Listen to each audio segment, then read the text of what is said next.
Okay, welcome back friends. आज के lecture में हम कंटिन्यू करेंगे, कुछ छोटे मोटे न्यूमेरिकल सॉल्व करेंगे और कुछ नई चीज़ें पढ़ेंगे। कल हमने क्या पढ़ा था? कल हमने पढ़ा था relation in potential energy and the forces. वो हमें मिल गया था ये पूरा कॉन्सेप्ट पढ़ने के बाद।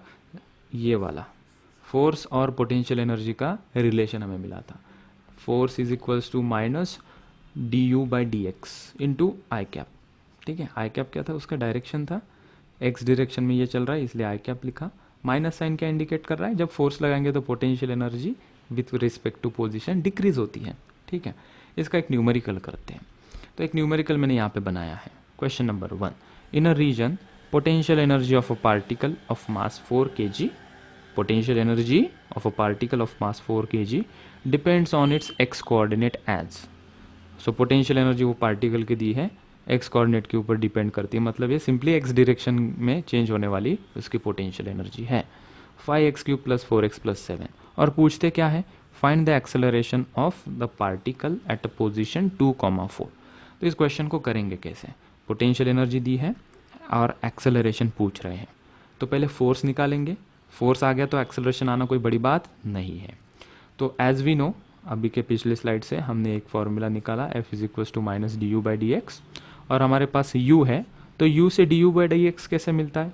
मतलब क्या है? u को डिफरेंशिएट करेंगे विथ रिस्पेक्ट टू x, और यहाँ पे एक ही वेरिएबल है, y z ऐसा कोई नहीं, मतलब एक ही डायरेक्शन में है। तो इसको डिफरेंशिएट हमने किया। 5x³ का डिफरेंशिएशन 5 कांस्टेंट, x³ का डिफरेंशिएशन 3x², 4x का डिफरेंशिएशन, 4 एक नंबर है, मल्टीप्लिकेशन में आया तो 4 एज इट इज रखा, x का डिफरेंशिएशन क्या आएगा? 1 प्लस 7 j नहीं, j तो उसका यूनिट है जूल।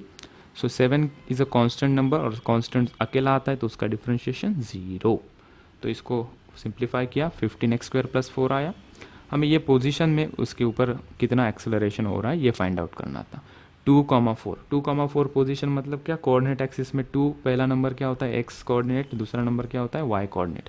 लेकिन यहाँ पे सिर्फ इसका एक्स कोऑर्डिनेट ही चेंज कर रहा है, तो 4 की कोई ज़रूरत है नहीं, कंफ्यूज करने के लिए सिर्फ क्वेश्चन में दिया था। सो एक्स की जगह पे हम 2 पुट कर देंगे, एक्स कोऑर्डिनेट। सो 15 × 2² + 4 आ जाएगा 64 न्यूटन। सो यस, हमें फोर्स मिल गया। फोर्स कैसे मिला? इस पोटेंशियल एनर्जी को डिफरेंशिएट करने के बाद और उसका कोऑर्डिनेट पुट करने के बाद हमें पता चला कि अच्छा 2,4 पे जब आएगा तो इसके ऊपर 64 न्यूटन का फोर्स लग रहा है। कोई बॉडी होगी जिस बॉडी के ऊपर ये जो एफ फोर्स लग रहा है, कितना लग रहा है? 64 न्यूटन। अब इसका एक्सेलरेशन कितना हो रहा है? तो हमने कहा कि F = ma होता है। सो एक्सेलरेशन हो जाएगा F/m। F आ गया 64 और मास इसका 4 है, तो that is acceleration is 16 metre per second square. तो इस प्रकार से क्वेश्चन बनता है। आगे देखते हैं। अभी आगे अगर हमें कोई पूछता है कि इस पार्टिकल की एनर्जी, कोई पार्टिकल है, इसकी एनर्जी एक्स डायरेक्शन में, वाई डायरेक्शन में और जेड डायरेक्शन में होगी, तो फोर्स कैसे निकालोगे? यहाँ पे क्या था? बड़ा सिंपल था कि एक्स डायरेक्शन में ही इसकी पोटेंशियल एनर्जी चेंज हो रही थी। अगर वाई और जेड डायरेक्शन में भी इस पार्टिकल की एनर्जी चेंज होगी तो कैसे करेंगे? तो ये भी काफ़ी सिंपल है, थोड़ा सा कॉन्सेंट्रेशन ज़्यादा लगेगा, सुनो बात को। तब ऐसा 3 डायरेक्शन में अगर वेरिएशन होता है पोटेंशियल एनर्जी का, तब क्या फॉर्मूला बनेगा देखो। तो वो कहते हैं, वो मतलब मैथमेटिक्स में कहते हैं कि है F = ये डेल्टा, और इसको ग्रेडियंट कहते हैं। ग्रेडियंट लगा दो पोटेंशियल एनर्जी के पहले। ग्रेडियंट मतलब एक कोई सिंबल है, और इसका मतलब क्या होता है? इसका मतलब होता है ये, और ये क्या होता है कि पोटेंशियल एनर्जी को पहले एक्स के रिस्पेक्ट में डिफरेंशिएट करेंगे, फिर वाई के रिस्पेक्ट में डिफरेंशिएट करेंगे, और फिर जेड के रिस्पेक्ट में डिफरेंशिएट करेंगे। ठीक है, एक्स के रिस्पेक्ट में करेंगे तो आई कैप लिखेंगे, वाई के रिस्पेक्ट में करेंगे तो जे कैप उसका यूनिट वेक्टर, और जेड के रिस्पेक्ट में करेंगे तो के कैप उसका यूनिट वेक्टर होगा।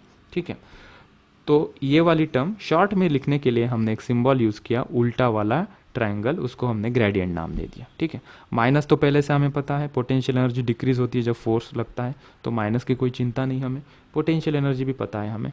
ये डेल्टा या ग्रेडियंट जो उल्टा ट्रायंगल निकाला है उसको ग्रेडियंट कहते हैं, और उसको ऐसा लिखते हैं। अच्छा, तो एक चीज़ यहाँ पे हमने देखी कि ये डी नहीं है, डो है। ये dy/dx हम लिखते हैं ना, तो यहाँ पे थोड़ा सा टेढ़ा है, इसका चचेरा भाई आ गया, ये डो।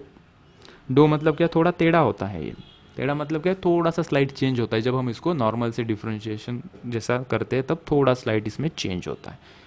पहले तो इस डेल्टा को ये फॉर्म में हम सब्स्टिट्यूट करते हैं, तो ये फॉर्मूला के अंदर ये डेल्टा की वैल्यू हमने यहाँ पे ओरिजिनली पुट कर दी। डेल्टा क्या था, ये था, तो ये हमने यहाँ पे लिख दिया, और इंटू यू था तो यू हमने लिख दिया, माइनस साइन बाहर था तो वो हमने लिख दिया। अब यू को अंदर मल्टीप्लाई कर दो तो एक अच्छा वाला फॉर्म हमें मिल जाएगा। इससे कुछ पता नहीं चल रहा था ना, चीची लग रहा था, अब ये कैसा एकदम अच्छा लग रहा है। सो क्या मिला हमें, माइनस साइन बाहर, okay, do U by do x मतलब change in potential energy in x direction plus change in potential energy in y direction plus change in potential energy in z direction, ठीक है, तब जाके हमें force मिलेगा। अच्छा, तो डो को क्या कहते हैं, so we call it as do, this for example normal सा डिफरेंशिएशन में हम D Y by D X लिखते हैं, इसको हम कहते हैं कि differentiation of Y with respect to X. तो इसको इससे अलग लिखने के लिए हमने इसको नया नाम दे दिया टोटल डिफरेंशिएशन, इसको कहेंगे ये टोटल डिफरेंशिएशन। ऐसा डो ऐसा थोड़ा सा ऐसा वेवी वाला दिखा, इसको कहेंगे पार्शियल डिफरेंशिएशन। क्या चेंज होता है, जो मेथड से हम डिफरेंशिएट करते वही मेथड से ये होगा या इसमें कुछ चेंज होगा, वो हम एक एग्जांपल से देखते हैं। तो हमने एक एग्जांपल लिया यहाँ पे टू अंडरस्टैंड कि इसको सॉल्व कैसे करेंगे। एक एग्जांपल मैंने बनाया, if in a region u is equals to 4x cube plus 3y square into z, find force in this region। मतलब कोई पार्टिकल की पोटेंशियल एनर्जी इतनी होती है तो उसके ऊपर कितना फोर्स लगता है। तो यहाँ पे देखेंगे तो x, y, z तीनों डायरेक्शन में इसकी पोटेंशियल एनर्जी प्रेजेंट है। तो हम ये simply f is equals to minus D U by D X नहीं लगा सकते, हमें ये जो अभी पढ़ा है वो फॉर्मूला लगाना पड़ेगा। तो हमने पिछले स्लाइड से ये फॉर्मूला उठा के यहाँ पे सब्स्टिट्यूट कर दिया। हमने कहा कि we know that this is the formula. तीन डायरेक्शन में पोटेंशियल एनर्जी चेंज करने के बाद फोर्स जो निकलेगा उसके लिए ये फॉर्मूला हम यूज़ करेंगे, ठीक है। तो d U by D x, d U by d y और d U by d z निकालेंगे कैसे, तो हम पहले सेपरेटली उसे निकाल लेते हैं। So do U by do x का मतलब कैसे डिफ्रेंशिएट करेंगे, ये हमारा u है, इसको विथ रिस्पेक्ट टू x हमें डिफ्रेंशिएट करना है। तो क्या चेंज है जनरली, यहाँ पे हमने देखा कि इसको तो हम डिफ्रेंशिएट कर लेंगे क्योंकि with respect to x differentiate कर रहे हैं, तो इसका डिफ्रेंशिएशन क्या आ जाएगा वो हमने लिखा, 4 मल्टीप्लिकेशन में आया तो उसको एज इट इज़ लिखा, और x क्यूब का डिफ्रेंशिएशन हमें मिला यहाँ से 3x स्क्वायर। यहाँ तक तो बात अच्छी थी, प्लस तो ये भी प्लस लिख दिया हमने। इसका डिफ्रेंशिएशन, तो पार्शियल डिफ्रेंशिएशन क्या कहता है कि विथ रिस्पेक्ट टू x जब तुम डिफ्रेंशिएट करोगे तो बाकी कुछ भी हो, यहाँ पे z हो, y हो, k हो, p हो, इन सब को एज अ कांस्टेंट तुम ट्रीट करो। मतलब इसको ऐसा समझो कि ये भी कांस्टेंट है, ये भी कांस्टेंट है। जैसा 3 नंबर कांस्टेंट है वैसे y भी कांस्टेंट और z भी कांस्टेंट ऐसा कंसिडर करोगे।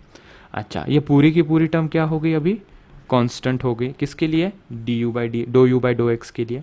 और कांस्टेंट टर्म का डिफरेंशिएशन एज यूजुअल जैसा करते हैं वैसा करेंगे। कांस्टेंट टर्म का डिफरेंशिएशन क्या होता है, 0 होता है।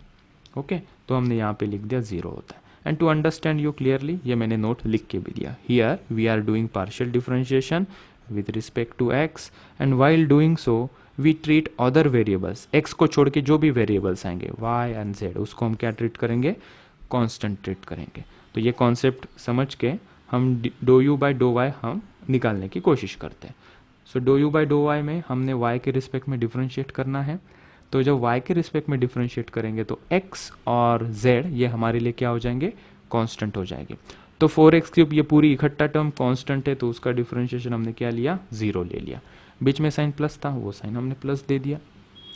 अभी यहाँ पे हमने देखा कि यहाँ पे 3 और z ये भी कांस्टेंट है, तो क्या हम इसको 0 कर देंगे क्या, नहीं, क्योंकि y तो कोई कांस्टेंट नहीं है, y तो हमारा प्लेयर है, that is our hero, with respect to y differentiate करेंगे। तो जब कांस्टेंट टर्म हमारे वेरिएबल के साथ मल्टीप्लिकेशन में आते हैं तो उसको एज इट इज़ रख देंगे। हमारा वेरिएबल वाई स्क्वायर है, उसको डिफरेंशिएट करेंगे, वो वाई स्क्वायर का डिफरेंशिएशन क्या हो जाएगा, 2y। तो जो बाकी के कांस्टेंट है 3 और z वो हमने यहाँ पे एज इट इज़ रख दिया है, वाई स्क्वायर का डिफरेंशिएशन हो गया 2y, तो हमारा आंसर हो गया 6yz। Similarly do U by do z हमने निकाला यहाँ से, do U by do z। So with respect to z हम डिफरेंशिएट करेंगे तो x और y हमारे क्या हो जाएंगे, कांस्टेंट हो जाएंगे। तो ये पूरी की पूरी टर्म कांस्टेंट है। अगर यहाँ पे ऐसा z आ जाता तो हम इसको 0 नहीं करते, क्योंकि यहाँ पे कोई z की टर्म प्रेजेंट नहीं है, तो so this total term is constant, तो इसको हमने 0 लिखा। बीच में साइन प्लस था तो बीच में साइन प्लस दे दिया। अभी यहाँ पे y के साथ ये दोनों टर्म मल्टीप्लिकेशन में है तो इसको जीरो नहीं करेंगे, इसको एज इट इज़ लिख देंगे। सो 3y² को हमने एज इट इज़ लिखा और z इसका डिफरेंशिएशन क्या आएगा, 1 आएगा। ठीक है, तो हमें do u by do X, do u by do Y and do u by do z मिल गया। अभी इसके अंदर हम पुट करते हैं। सो इसको थोड़ा मैं छोटा कर देता हूँ, हमें जगह मिलेगी। ये हमने इसको कर दिया छोटा, हमारा x छूट गया, विथ रिस्पेक्ट टू x छूट गया, वो मैंने डाल दिया। अब इसके अंदर हम पुट करते हैं। So now f is equals to minus do u by do X कितना है, तो हमने देखा, पहले ब्रैकेट लगा देते हैं, नहीं लगाए तो भी चलेगा लेकिन हम लगा देते हैं। ठीक है, do u by do X कितना मिला हमें, यहाँ पे 4 3 ज़ा 12x², राइट। सो मैंने यहाँ पे लिखा 12x² I cap plus do u by do Y, मैंने देखा यहाँ पे 6yz है, वो लिख दिया मैंने 6yz, और उसका डायरेक्शन j कैप, क्योंकि ये फोर्स है, force is a vector quantity, तब उसका डायरेक्शन भी साथ में लिखा करो। Plus do u by do z कितना आया, 3y² into k cap. So this is 3y² into k cap. ठीक है, so this is our answer. इस तरीके से हमने फोर्स निकाला। अब इस क्वेश्चन को हम और एक्सटेंड कर सकते हैं कि बताओ ये फोर्स 1, 2, 3 पे कितना होगा, तो x की जगह पे 1, y की जगह पे 2, और जहाँ जहाँ z होगा वहाँ वहाँ हम क्या पुट करेंगे, 3 पुट करेंगे। ठीक है, so this is how we deal with the partial differentiation for 3 dimensional change in the potential energy to calculate the.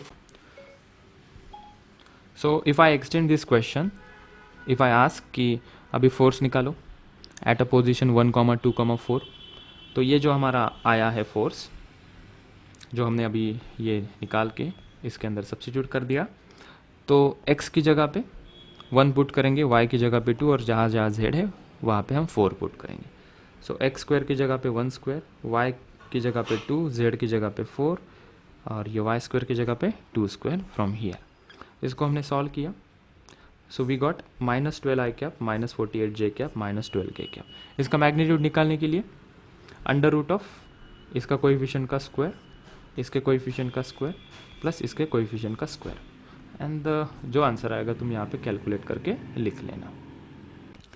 सो एक क्वेश्चन देखो बेटा, यहाँ पे हमने लिया है, in a region potential energy of particle of mass 2 kg is given by u is equals to 3x² plus 4y² joules. Find the acceleration of particle when it is released from 1, 1। तो हमें पता है कि potential energy दी है, acceleration पूछा है और मास दिया है, मतलब फोर्स निकालेंगे। सो ये हमारा फॉर्मूला, इसको with respect to x, with respect to y और उससे with respect to z differentiate करेंगे।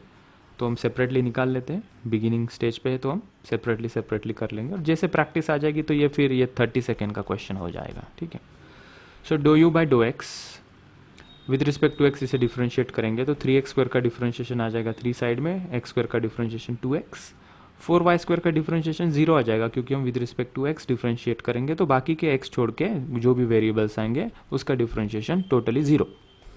Dough u by do y हमने यहाँ पे निकाला, do u by do y के लिए 3x² की टर्म 0 हो जाएगी, क्योंकि विद रिस्पेक्ट टू y कर रहे हैं तो x as a constant treat होकर उसकी टोटल डिफ्रेंशिएशन की वैल्यू 0 हो जाएगी। बीच में प्लस साइन था तो प्लस दे दिया, 4y² का डिफरेंशिएशन यहाँ पे 4 लिख दिया, y² का डिफरेंशिएशन 2y।